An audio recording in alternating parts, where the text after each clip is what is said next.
નમસ્કાર, મારું નામ રાહુલ ભુવા છે, આમ આદમી પાર્ટી રાજકોટ। આજે સોશિયલ મીડિયા અને મીડિયામાં એક વિડીયો વાયરલ થયો છે કે મેં આરએમસીના અધિકારી સાથે બોલાચાલી કરી, ઘર્ષણ કરી।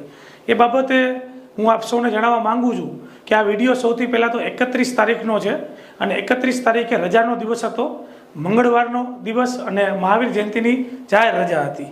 એ દિવસે બપોરના સમયે આરએમસીના અધિકારીઓ સોસાયટીમાં રોડ ઉપર આવી અને ધારિયા લઈને અને આમ આદમી પાર્ટીના બેનર ઉતારી રહ્યા હતા। સ્થાનિક લોકોના ઘરમાં લગાવેલા બેનર, જે અમારા સમર્થકો હોય તેમની ઘરમાં લગાવેલા બેનર ઉતારી રહ્યા હતા। એમનો વિડીયો હું સૌથી પહેલાં આપને દેખાડવા માંગુ છું, ત્યારબાદ આપણે સ્પષ્ટતા વિશેષ કરીએ। અહીંયા આપ જોઈ રહ્યા છો કે અહીંયા આ ભાઈ છે, આ ધાર્યું છે એમના હાથમાં અને તેઓ આ ઘર ઉપર લાગેલું બેનર છે બરાબર એ ઉતારી રહ્યા છે। તો કઈ રીતે ઉતારી રહ્યા છે આ ધાર્યું જોઈ શકો છો આપ।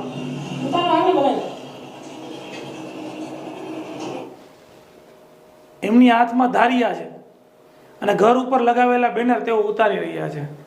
એટલે અમને ત્યાંથી સ્થાનિક લોકોના ફોન આવ્યા કે ભાઈ આ આવી રીતે થોડું ચાલે, આ થોડી લોકશાહી કહી શકાય। અને ત્યારે અમે સ્થાનિકોએ ફોન કર્યો અને ત્યાં પહોંચ્યા તો ત્યારે અમે અધિકારીને વ્યવસ્થિત રીતે વાત કરી કે તમારી પાસે ઓર્ડર ક્યાં છે।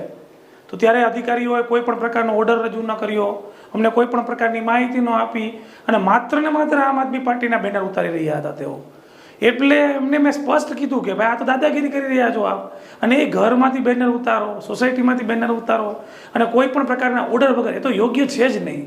તો બસ એ વિડીયોના અનુસંધાને મારે એટલું જ કહેવાનું કે આ વિડીયો સૌથી પહેલાં તો 31 તારીખનો મંગળવારનો છે કે જ્યારે કોઈ પણ પ્રકારની આચારસંહિતા પણ ન લાગેલી હતી અને અમને કોઈ ખબર પણ નહોતી ચૂંટણી ક્યારે ડિક્લેર થવાની છે। એમને કોઈ પણ પ્રકારના લેટર દ્વારા, માહિતી દ્વારા જાણકારી પણ અમને આપેલી ન હતી। અને બીજું એ કે એમની પાસે એ બેનર ઉતારવા માટેનો પણ કોઈ પણ પ્રકારનો પરિપત્ર નહોતો। હા, એ કોઈ ભાજપના વ્યક્તિ સાથે ફોનમાં વાતચીત કરતા હતા, એટલે સ્પષ્ટ વાત હતી કે આ ભાજપના ઇશારે થઈ રહ્યું છે અને આમ આદમી પાર્ટી આ વખતે વોર્ડ નંબર 4માં જીતી રહી છે, એમનો ડર છે એમને, અને એ ડરના કારણે એ આમ આદમી પાર્ટીના બેનર ઉતારી રહ્યા હતા। ત્યારે હું આપ સૌને જણાવી રહ્યો છું આ વિડીયોના મારફતે કે અમે કોઈ પણ પ્રકારની એમની સાથે કોઈ એવી ઉગ્રચાલી બોલાચાલી નથી કરી। અમારો હક છે, અધિકાર છે પૂછવાનો। અમે પ્રશ્ન નહીં પૂછીએ તો કોણ પૂછશે? આ કોણ છે આરએમસીનો અધિકારી? આ કોણ છે ભાઈ?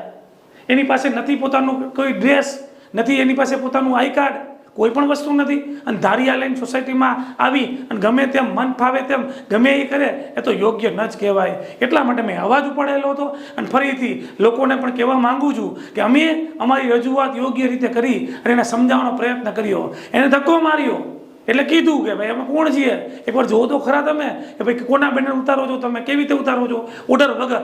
સામાન્ય માણસ હોય ને તો ડરી જાય, બી જાય, બરાબર। અમે તો આમ આદમી પાર્ટીના કાર્યકર્તા છીએ અને અમે કોઈથી ડરતા નથી, કોઈથી બીતા નથી। એટલે ઊંચા અવાજે વાત કરી, મેં કીધું કે ભાઈ આ તમે જે કરો છો એ ખોટું કરો છો।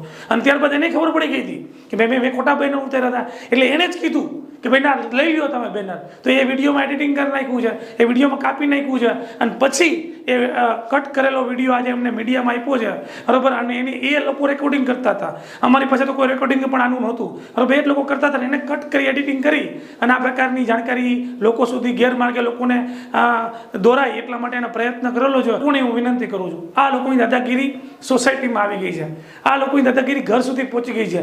આ વખતે એકવાર કોઈ પણ પ્રકારની અફવાઓમાં, ખોટી વાતમાં આપણે આવવાનું નથી।